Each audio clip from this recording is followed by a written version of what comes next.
दोस्तों, आज के इस वीडियो में हम लेके आए हैं आपके लिए exercise 5.2 of arithmetic progression of the class 10th mathematics.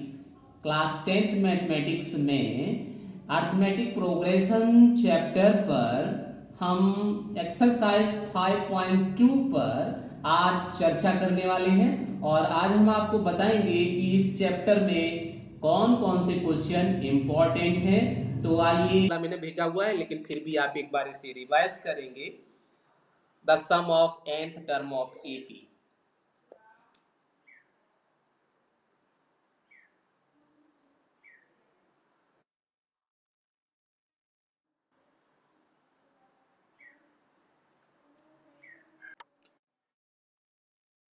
Late a and d first term and common difference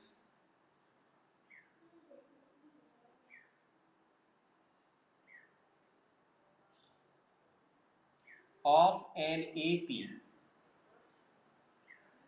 then the sum of AP, that is Sn equal to, this is the most important formula, इसे हम लोग भूल जाते हैं, n by 2 under bracket 2a plus n minus 1 into d. So this is the formula for nth term of AP. अगर किसी भी AP में nth टर्म दिए हुए हैं तो उसका फॉर्मूला होगा Sn equal to by 2a plus n minus 1 into d, where n is the number of terms and a is the first term, d is the common difference, and s is the sum of that AP. So n denoted by means sum of nth term of AP. किसी भी student का microphone of नहीं है, आवाज आ रही है, please put off your, लोग अपना माइक्रोफोन अगर ऑफ करेंगे तो आप, हाँ मेरी आवाज क्लियर आप तक पहुंचेगी तो सभी लोग अपने माइक्रोफोन को पुट ऑफ कर लेंगे। ठीक है, तो हम बता रहे थे कि किसी भी एपी का अगर एन टर्म हमें सम निकालना है तो यहाँ पे ये फॉर्मूला यूज करेंगे। But if last term given of AP, if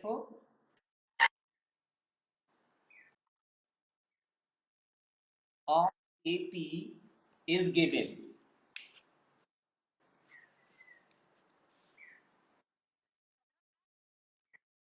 हाँ बोलो, आप पूछना है तो अभी थोड़ा सा टाइम देंगे, अभी टॉपिक चलने दीजिए फिर पूछिए, ठीक है। मैं आपको ये टॉपिक एंड होने पर आपसे डिस्कस कर लूंगा, ठीक है। अभी आप अपना माइक्रोफोन पुट ऑफ कीजिए। So if last term of AP is given, then in that case you will find Sn equal to n by 2a, this is a plus l, okay, n by 2 and a plus l. So you will use this simple formula if last term is given. Let us NAP is 2, 3, 4, and so on up to last is 50. So 50 is the last term. In that case, you will use this formula, okay? And in some case, you will get sum of that AP already. किसी किसी case में आपको सम already दिया होगा तो आपसे कोई भी टर्म पूछा जाएगा कि आप उस एपी का ये टर्म बताइए, and that case you will used this formula, this is the formula number 1 and this is en equal to an equal to Sn minus Sn minus 1. So you will use this formula. Tn and an is the same things, ये दोनों एक ही बात हैं। आप किसी किसी book में n term को tn के रूप में भी पढ़ेंगे, इसलिए मैंने यहाँ tn लिखा, and an, these are the general formula, the general term, that is the last term, and Sn minus 1.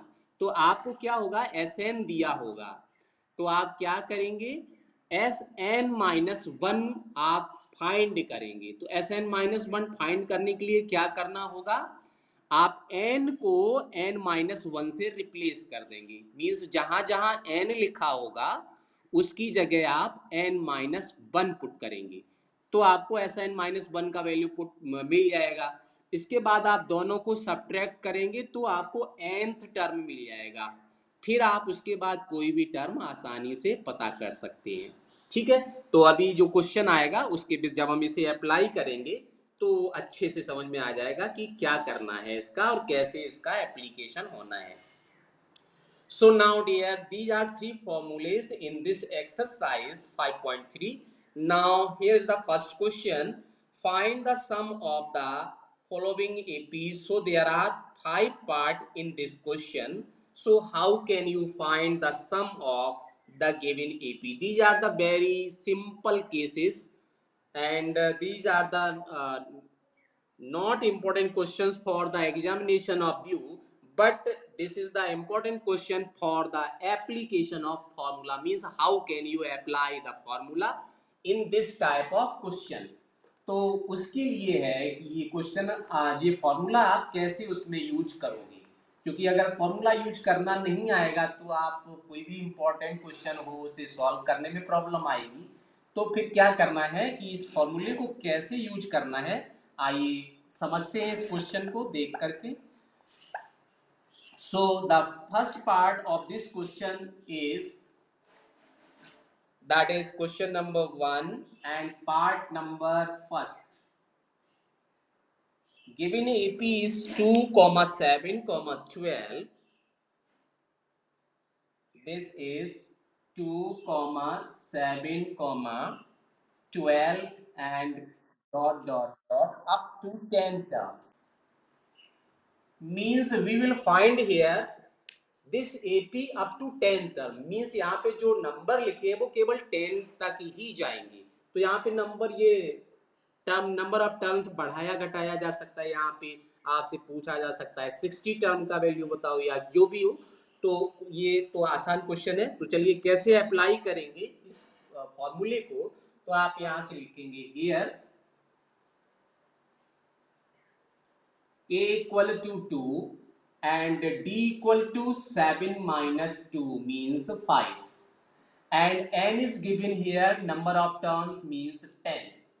So you will put these value in this formula, therefore sum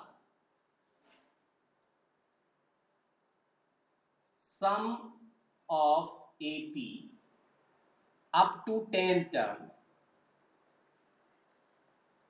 This is dear, as you will replace as n by 10 and equal to 10 by 2, this is the value of n, and 2 into a means this is 2, and n means once again 10 minus 1, and d is 5. So you will get it 5 because 10 by 2 means 5, and this is 4 plus this is 9 into 5 means 45. So 45 into 4 means you will get 49, and this is multiplied by 5.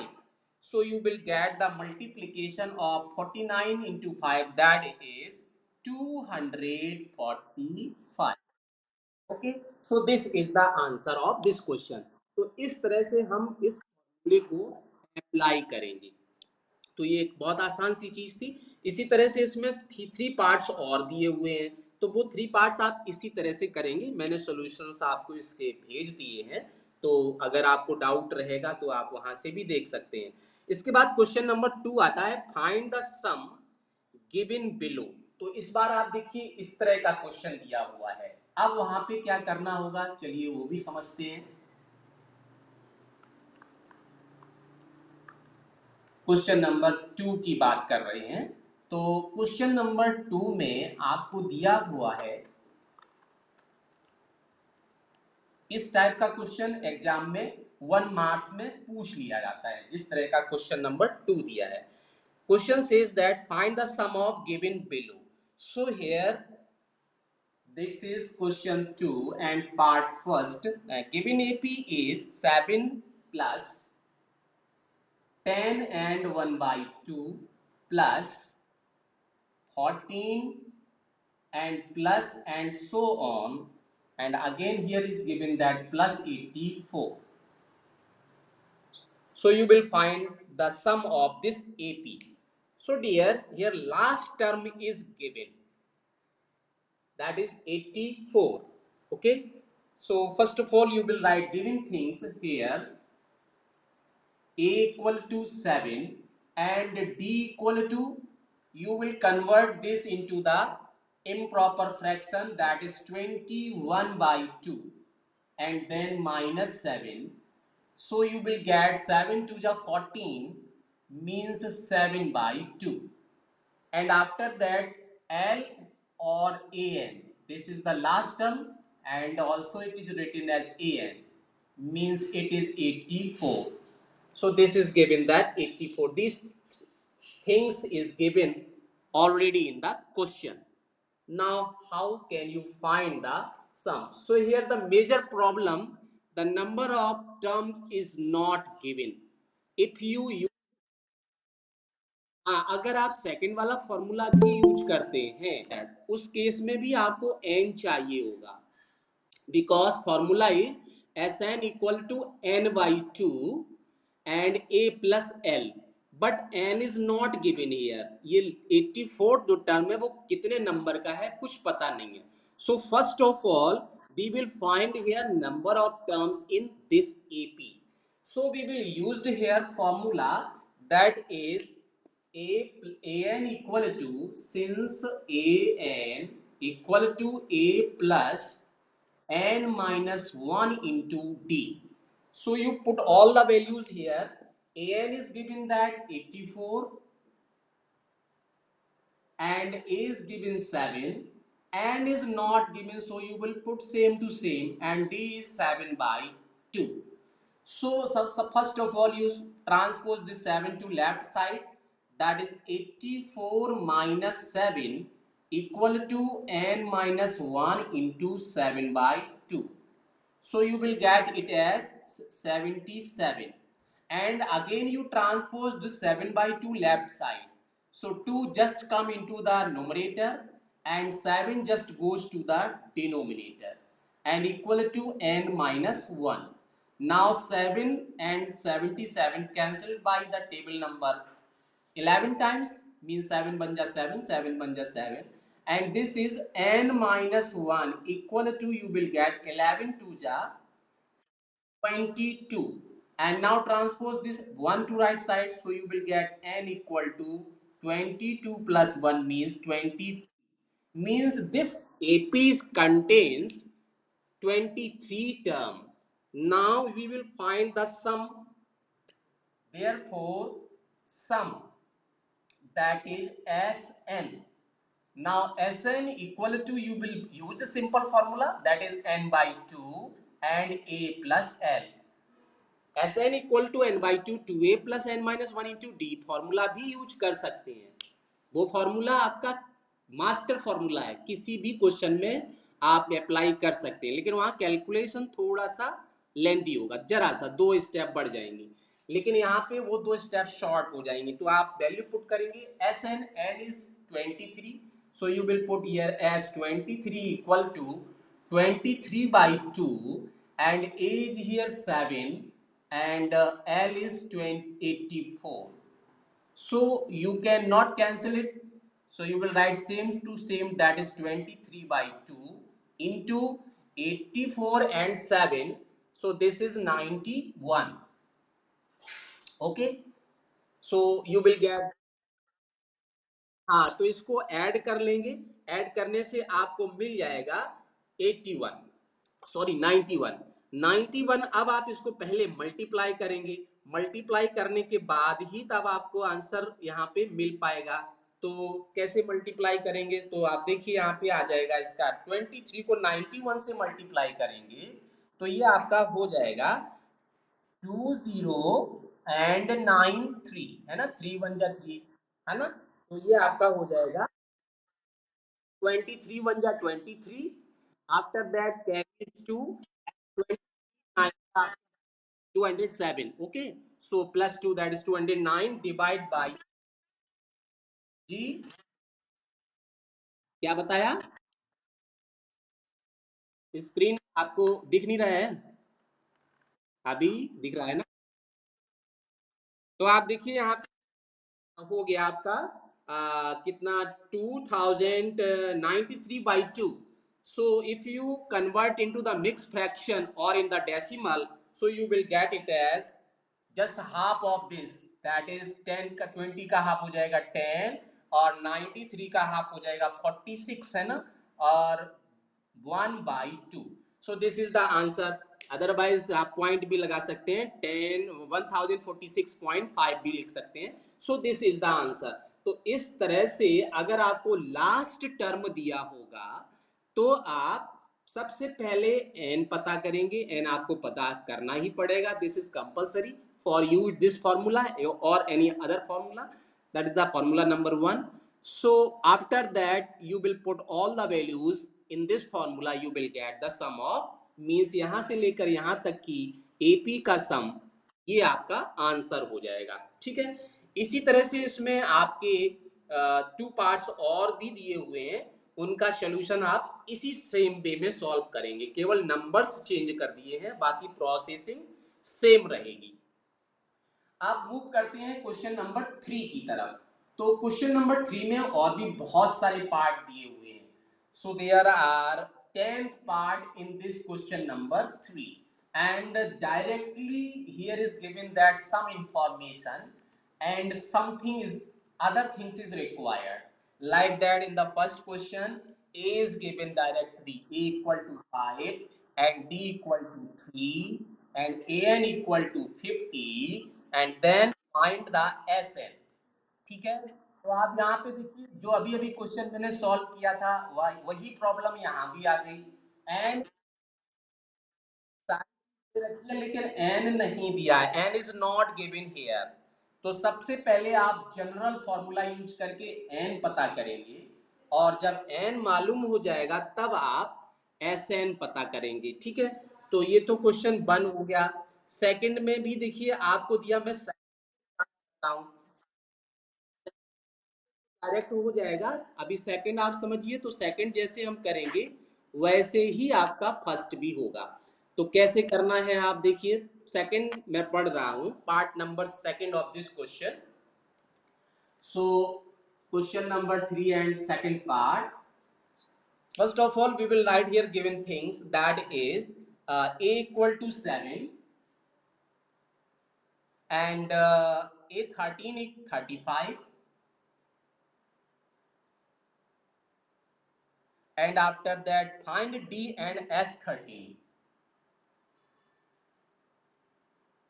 Only 2 things is given and 2 things is required. Okay, so dear, first of all we will apply here formula. Since here a13 is given, that is 35, so you can write in the place of a13, 13 दिया है तो मैंने आपको directly बताया था 1 minus का, तो ये आएगा a plus 12b equal to 35.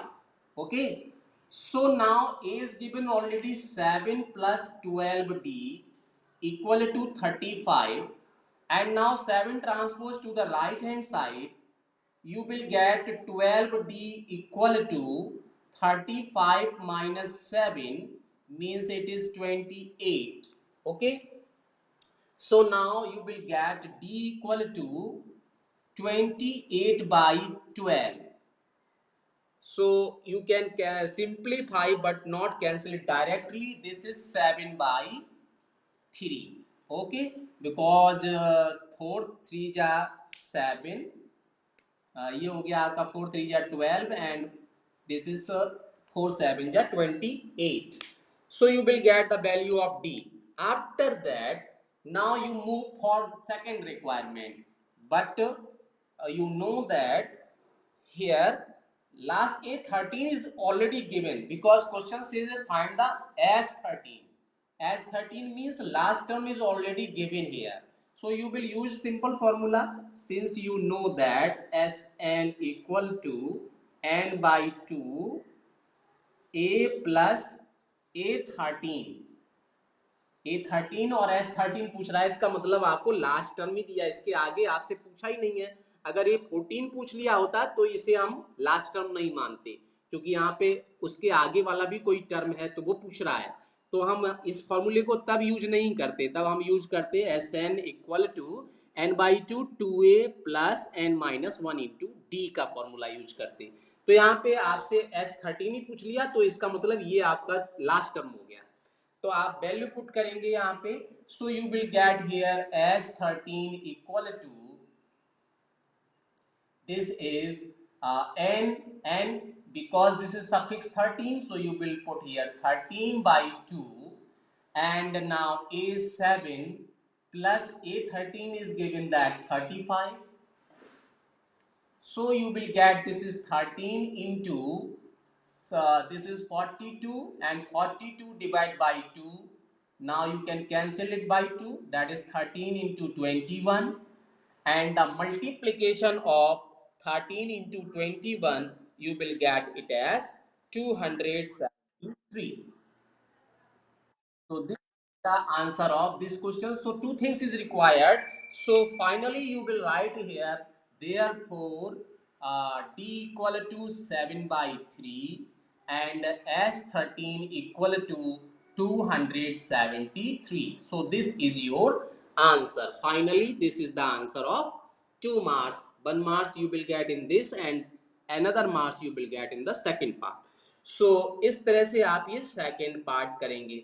इसी तरह से इसमें बहुत सारे पार्ट दिए हुए हैं, तो क्या करना है आपको, यहाँ पर जनरल फॉर्मूला भी यूज करना है और उसके बाद आपको एसएन पता करना है।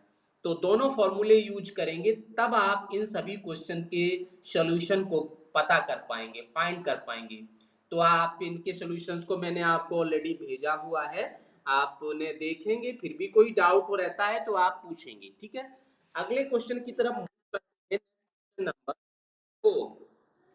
So question number 4 is given, how many terms of the AP must be taken to give the sum of 636, means in this time the sum of AP is already given।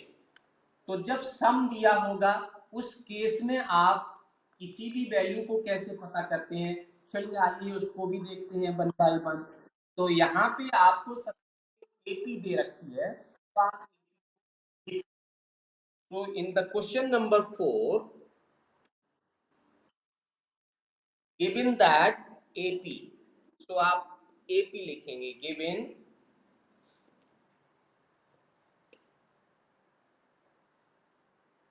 here AP is given that 9, 17, 25 and so on,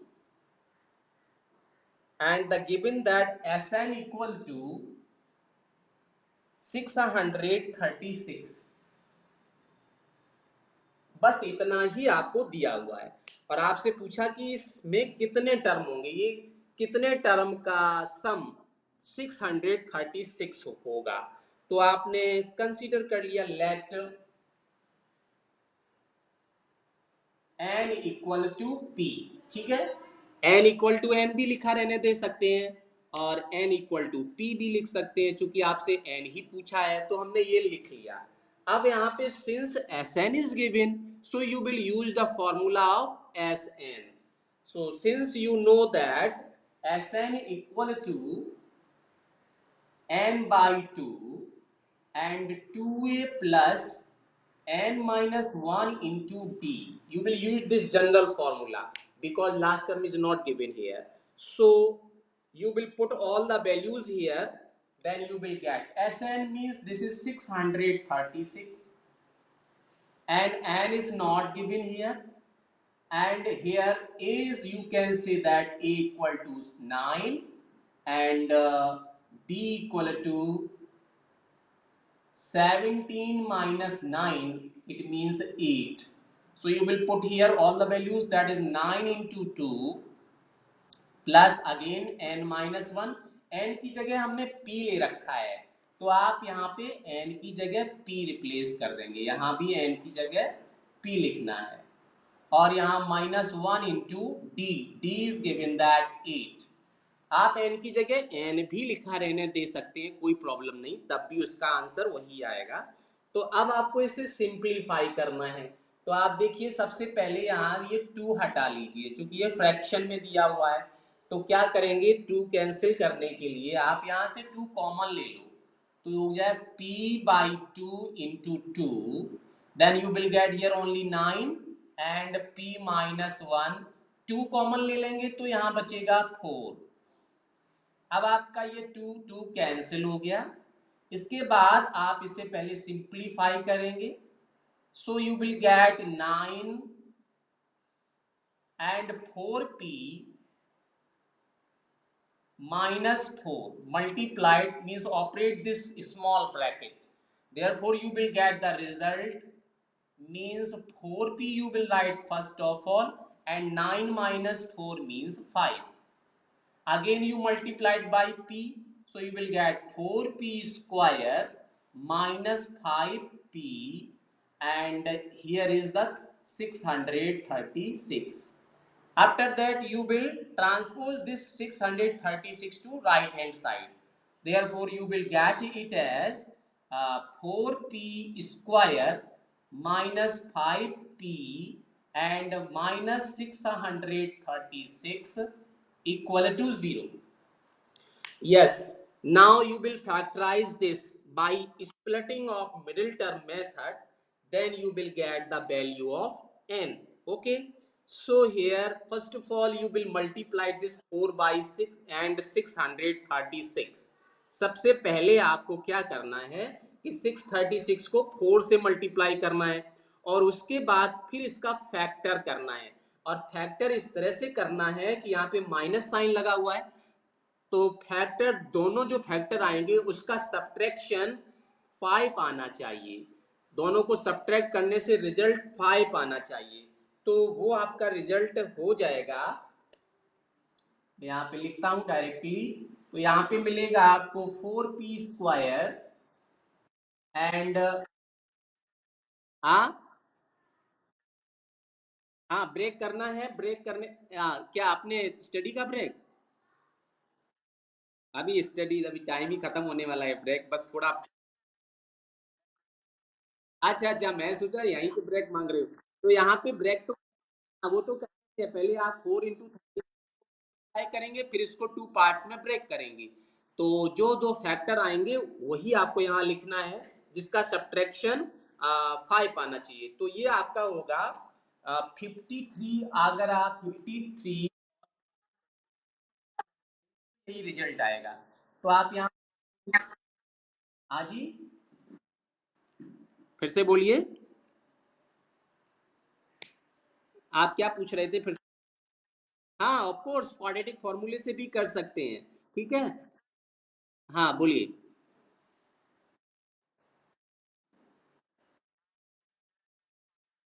हाँ आराम से कर सकते हैं, आराम से कर सकते हैं उससे भी. तो यहाँ पे यहाँ इससे सिंपल पड़ेगा, या उससे है तो उससे भी कर सकते हैं. 53p and plus 48p minus 636. ये आपका फैक्टराइज स्प्लिट हो गया. स्प्लिट होने के बाद अब आप इसमें से कॉमन ले लें. तो कॉमन क्या आ रहा है वो देख सकते हो. तो यहाँ तो ये 53 क्या है, 53 आपका प्राइम नंबर है, कोई कॉमन नहीं आने वाला. p केवल कॉमन आ रहा है, तो आप p कॉमन ले लेंगे. तो यहाँ पे p कॉमन जब आपने लिया तो आपका हो जाएगा 4p माइनस 53. और इधर में से आप देखेंगे कि यहाँ 4p आ रहा है, तो 12 कॉमन लेना है. 12 कॉमन ले लिया तो यहाँ भी हो जाएगा 4p माइनस 53. और इधर में राइट हैंड साइड में 0 चल रहा है, तो यहाँ भी आप 0 लिख लेंगे. यहाँ भी 0 लिखना है, यहाँ इम्प्लाइज का साइन. तो आप देखो इसमें से फिर से 4p माइनस 53 कॉमन आ गया, और जो बचा वो है p प्लस 12. और इक्वल टू आपका हो गया 0। ओके, तो आप देखिए यहाँ पे एक चीज को समझिए ध्यान से कि यहाँ पे मैंने लिखा हुआ जो इक्वेशन है आपका, वो इक्वेशन है 4p² माइनस 5p माइनस 636, है ना। तो यहाँ पे आप एक चीज देखिएगा कि मैंने यहाँ पे थोड़ी सी मिस्टेक कर रखी है। यहाँ पे देखिए आपका जो मल्टीप्लाई किया था तो कितना, ये 9 आपका जो 4 सब्ट्रैक्ट करेंगे तो क्या आएगा, +5 आएगा, नेगेटिव नहीं आएगा। 9 में से 4 माइनस होगा तो प्लस का आएगा। तो यहाँ पे प्लस करना है, यहाँ भी प्लस होगा और इधर भी प्लस होगा। अब आपको ये पॉजिटिव चाहिए था तो इसका मतलब ये आपको प्लस करना है और इधर पे आपको माइनस करना है, बाकी कोई चेंजिंग नहीं आएगी। तो यहाँ पे माइनस हो गया और यहाँ पे भी प्लस होगा और इधर 12 आपका नेगेटिव होगा, तो यहाँ पे माइनस पुट करेंगे। इसके बाद आपका यहाँ भी प्लस होगा और ये माइनस का 12 हो जाएगा।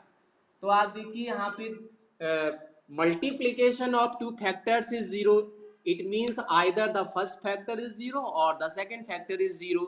तो आप 1 बाई 1 इसे 0 पुट करेंगे। तो if 4p plus 53 equal to 0, then you will get p equal to minus 53 by 4. And if second one is p minus 12 equal to 0, then p equal to 12. But here this is the negative value and also in the fraction, but p is the number. Number means this you will not get in the fractional form or negative value. जो number है वो आपका negative नहीं हो सकता है। मतलब number का मतलब है, आप समझ रहे होंगे, जैसे मैंने कहा अपने क्लास में 46 स्टूडेंट्स हैं तो हम यहाँ -46 नहीं कह सकते हैं।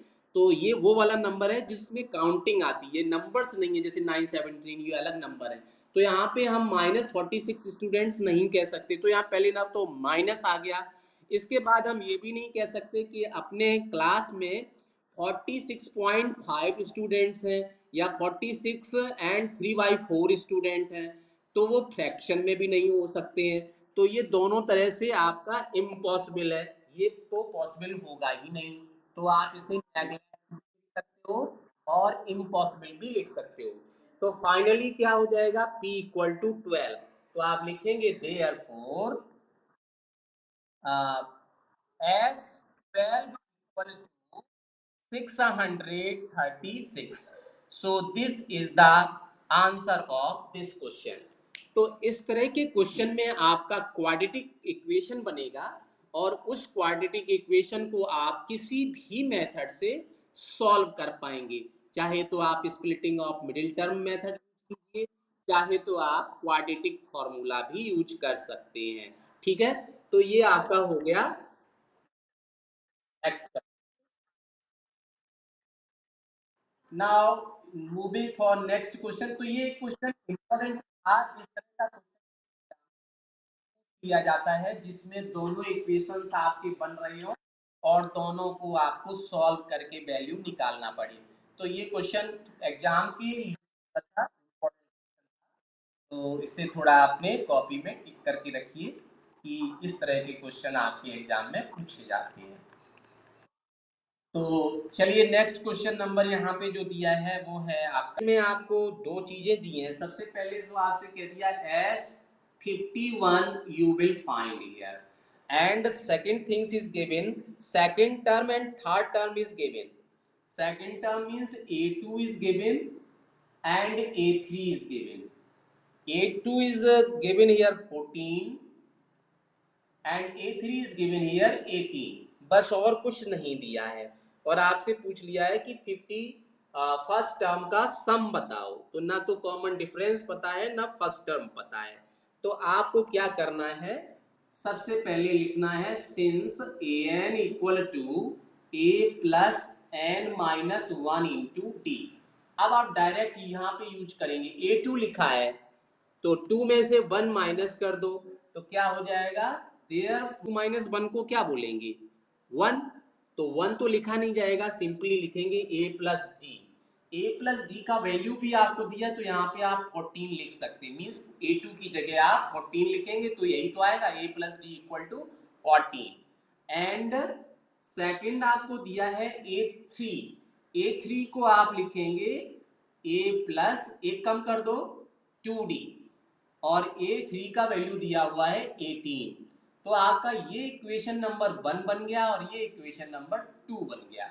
इन दोनों को सॉल्व करेंगे, तो on solving equation first and second, on solving equation first and second we get, तो देखो हमें क्या मिलने वाला है, a प्लस 2d बड़ा इक्वेशन है तो इसे पहले लिख लिया, और a प्लस डी आपका स्मॉलेस्ट है तो हमने इसे बाद में लिख दिया ताकि माइनस ना आए। नहीं तो आप इसे भी उल्टा लिख सकते हो, कोई प्रॉब्लम नहीं, वहां माइनस आएगा कैंसिल हो गया तो एक स्टेप थोड़ी बढ़ेगी, तो मैंने उस स्टेप को शॉर्ट कर लिया। अब आपको इसे सॉल्व करने के लिए साइन चेंज करने पड़ेंगे। So a have positive sign convert into negative, d have positive sign convert into negative. अब आप देखो a सेम कोएफिशिएंट रखता है, कैंसिल हो गया, तो आप देखिए अब 2d minus D, it means you will gate d, and 18 minus 44।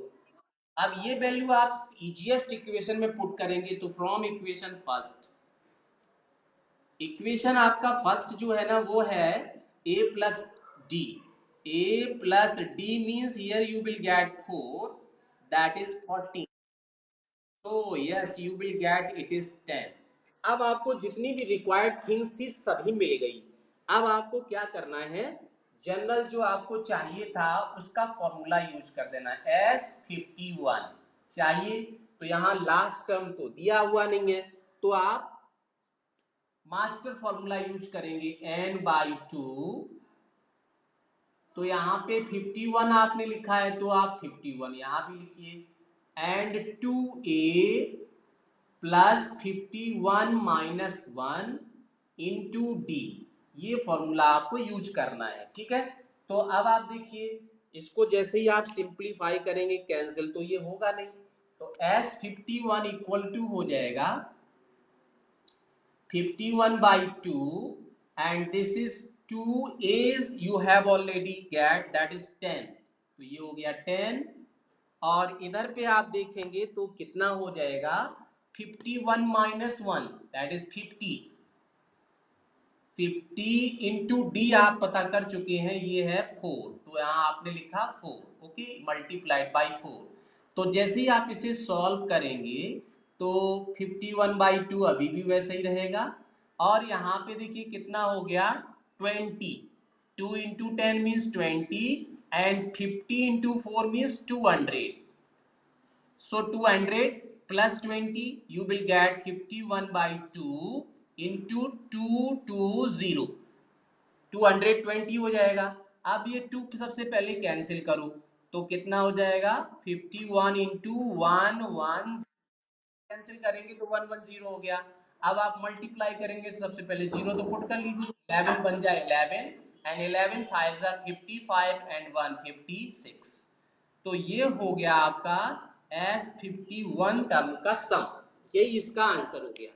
तो जब इस तरह का क्वेश्चन दिया हो आपसे एग्जाम में, हमेशा याद रखिएगा इसी तरह का क्वेश्चन आएगा जिसमें दो इक्वेशन बनेंगे और दोनों इक्वेशन को सॉल्व करके फिर आपको वो वैल्यू फाइंड करना होगा। तो यहाँ आप देखेंगे क्वेश्चन नंबर 9 में भी ऐसा ही दिया है। क्वेश्चन नंबर 9 में आपको सम दे रखा है, if the sum of first 7 term of AP is 49 and that of 17 term is 289, find the sum of first n term of that AP। तो ये भी क्वेश्चन मोस्ट इंपॉर्टेंट क्वेश्चन है, तो इस क्वेश्चन को कैसे करेंगे ये भी हम आपको बताएंगे, क्योंकि इस टाइप का क्वेश्चन, ये वाला क्वेश्चन कई बार आपके एग्जाम में पूछा जा चुका है। तो इसको हम कैसे करेंगे, चलिए आइए 1 बाय 1 इसको भी देख लेते हैं। तो इस क्वेश्चन में आपका डिफरेंस क्या है, इन this question both some is given, दोनों के दोनों सम ही दिए हुए हैं। तो सम दिए हैं तो आपको यहाँ पे सम का फॉर्मूला ही यूज करना है। और सम का फॉर्मूला यूज करके आप उसे सिंप्लीफाई कैसे करेंगे, बस इसी चीज को हमें बताना है। तो चलिए आइए देखते हैं इस क्वेश्चन नंबर 9 को कि कैसे करना है। तो 9 को सॉल्यूशन देने से पहले आप जो गिवन है वो पहले क्लियर लिखेंगे, एग्जाम में भी वैसे ही लिखना होता है। तो सबसे पहले गिवन लिखें, क्वेश्चन लिखने की जरूरत नहीं होती है। तो आपको दिया हुआ है A seven term sum of 7 term of AP means S17 आपको दिया, S7 दिया हुआ है। Question number 9, S7 equal to given that this is 17 or 49 and also given that S17 equal to 289 और कुछ भी नहीं दिया है, आपसे पूछ लिया SN बताइए, उस एपी के एन टर्म का सम बताना है। तो यहाँ पे ना तो कॉमन डिफरेंस दिया है ना ही आपको ए दिया हुआ है। तो आप लिखेंगे let the first term of AP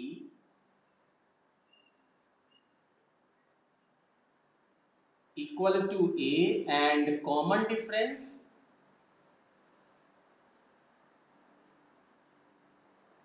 this is d. Okay, common difference आपका डी हो गया, ठीक है, यहां से हटा के यहां इक्वल टू डी।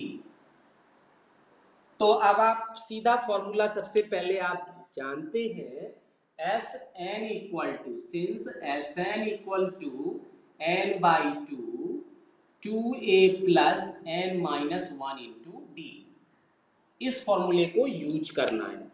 तो आप देखिए किस तरह से इसे अप्लाई करेंगे। तो S7 here is given that S7, so you will put here S7 equal to 7 by 2 and 2a plus 7 minus 1, तो ये हम डायरेक्ट लिख दे रहे हैं 6d इक्वल टू कुछ भी नहीं। अब आप देखिए S7 का वैल्यू तो आपको दे रखा है 49, सो 49 और 2 को ट्रांसपोज कीजिए लेफ्ट साइड, तो डिनोमिनेटर में है आपका, न्यूमरेटर में आ जाएगा, और 7 न्यूमरेटर में है तो डिनोमिनेटर में आ जाएगा, इक्वल टू, इधर आप देखेंगे तो 2 कॉमन भी है, या नहीं लेना चाहें तो ऐसे भी लिख सकते हैं। अब आप देखिए यहाँ पे 7 49 से कैंसिल हो जाएगा, 7 जा 49, सो 7 2 जा 14 हो गया, ये आपका वैल्यू आ जाएगा 2a plus 6d equal to 14। This is equation number 1। यहाँ पे 2 कैंसिल हो रहा है लेकिन हम कैंसिल करेंगे नहीं क्योंकि आगे इसकी हमें जरूरत पड़ेगी। अब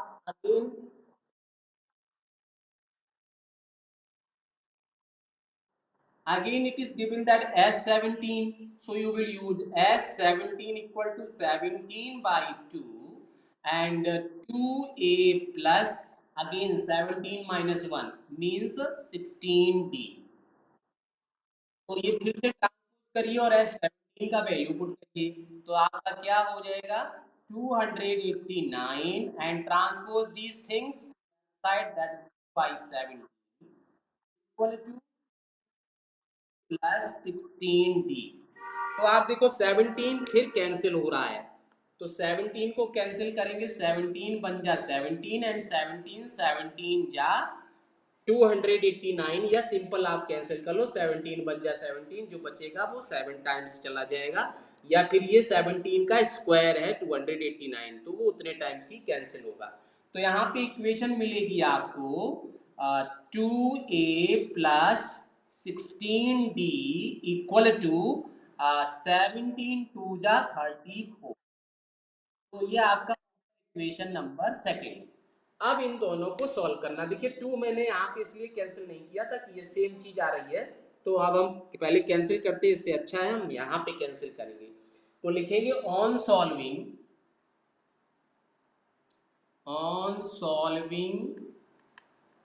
इक्वेशन 1 एंड 2, तो हमें क्या मिल जाएगा, जो बड़ा इक्वेशन है उसे हम पहले लिखेंगे ताकि माइनस ना आने पाए। तो 2a plus 16d equal to 34 और इधर 2a प्लस कितना था 6D इक्वल टू 14। तो जब आप इसे सब्ट्रैक्ट करेंगे तो सभी साइन चेंज करने होंगे। तो आप यहाँ पे लिखेंगे माइनस, यहाँ भी माइनस, यहाँ भी माइनस। यस, ये 2A कैंसिल हो जाएगा। 10D equal to 20, D equal to आ जाएगा आपका 2। ठीक है। इसके बाद जैसे ही D का वैल्यू आता है, आप D का वैल्यू इक्वेशन में पुट कर लेंगे। इक्वेशन आपका, हाँ, तो फ्रॉम इक्वेशन 1 में जब आप ये पुट करेंगे तो ये हो जाएगा 2A प्लस 6 × 2 इक्वल टू 14। तो 6 × 2 12 होता है। 12 को 14 को ट्रांसपोज इधर करिएगा, 12 को तो -12 होगा। तो 14 - 12 means this. Yes, 2A equal to हो जाएगा 2 और A का वैल्यू आ जाएगा 1। तो A और D दोनों आ गए। अब आपसे पूछा क्या गया था, SN पूछा गया था। तो SN का वैल्यू अब आप, तो आपके लिए यहाँ पे फॉर्मूला पहले से ही लिखा हुआ है। तो क्या करना है, आप डायरेक्ट उसमें वैल्यू पुट करेंगे। so you will get the value of Sn। तो आप लिखेंगे now Sn, so you will get this Sn equal to n/2। सीधा यही फॉर्मूला यूज करना है। तो आप यहाँ वैल्यू पुट कीजिए इनका सभी का। तो Sn की जगह n ही लिखना है, n/2। और यहाँ 2 × A मीन्स 1, प्लस n की जगह फिर भी n ही रखना है, और d की जगह 2 पुट करेंगे। तो आप देखो यहाँ भी 2 बन जा 2 और यहाँ भी 2। 2 आप कॉमन ले लो। तो जैसे ही आप 2 कॉमन लेंगे तो आपका ये 2 कैंसिल होगा, इधर बचेगा 1 और इधर बचेगा n-1। तो आप देखिए 1 से 1 और 2 से 2 कैंसिल हो गया। यहाँ 2 से 2 कैंसिल और इधर 1 से 1। तो बचेगा क्या, n × n। n × n का मतलब होता है n²। तो यहाँ पे Sn आपका हो गया n²। सो ये आपका आंसर हो गया। So friends,